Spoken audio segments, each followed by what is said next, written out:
छत्रपती संभाजीनगरमध्ये आपण बघत असाल की आता सध्याला पाऊस जास्त जोरात पडत आहे। कन्नड, खुलताबाद आणि अनेक भागामध्ये पावसाचा म्हणजे जो प्रकार आहे तेवढा जोरात पडतो आहे आणि काही ठिकाणी असं नद्या वाहून जात आहे आणि काही ठिकाणी लोकांची शेतीसुद्धा इथं वाहून जात आहे।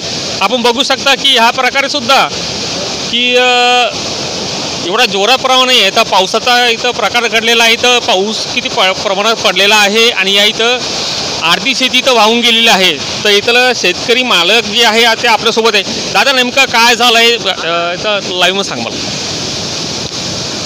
आता इथं आहे ना आजूबाजूला फार नुकसान झालेलं आहे सर। शेतीचं याचं त्याचं हे लोक बात नाही, कचरे पाणी कोणी आणून फेकता, घाण घुऊन सगळी आता सगळं हे तिकडचं पुरं वाहून गेलं, त्या साईडचं तिकडून वाहून गेलं। हे बघा इकडं ते पूर्ण पोर चालू गेलं, इकडची पुरी घाण गेली सगळे चौकून, कोणी बघत नाही इकडे, सगळंच घाणच घाण आहे चौकून।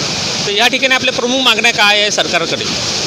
साफ स्वच्छता पाहिजे। सगळी लोक कचरा बी सगळं पाण्यात आणून टाकते, सगळे टाकते, तिथं कचरकुंडी नाही काही नाही, त्या तिथं कचरा टाकते महानगरपालिकेच्या गेटसमोर, या इथं पुलासमोर कचरा टाकते। महानगरपालिकावाले येत नाही, पाहत नाही, सांगितलं तर ऐकत नाही कोणीच, काहीच नाही, पुरी घाणच घाण पडेल, पुरे कचरा असं उभ्यानं टाकून द्यायचं। आता पाणी हे ते सगळी घाणच घाण झाली चौकून। आता या ठिकाणी जे आता पाणी वाहत आहे तर या ठिकाणी आपलं काय नुकसान झालं आहे का? हो, आता हे पानं आलं पडलं पुरं साईडनं, हे झालं इकडनं ते झालं, त्या तिकडनं शेतात हे झालं, या साईडनं खालून पुरी शेती आमच्या मामाची द्यायची, पुरं बांध वाहून गेलं चौकून सगळं। मक्कात पाणी घुसलं पलीकडून, तिकडं ऊस आहे पलीकडून, ऊसात पाणी घुसलं, कोणी पाहत नाही येऊन। आता ह्या ठिकाणी अशी घटना घडते की सध्याला आता कोणताहा म्हणजे कर्मचारी असो किंवा तहसीलदार असो किंवा जिल्हाधिकारी असो, आणि या ठिकाणी आता प्रश्न असा आहे शेतकऱ्यांचा की बाबा सरकारनं या ठिकाणी लक्ष द्यावे।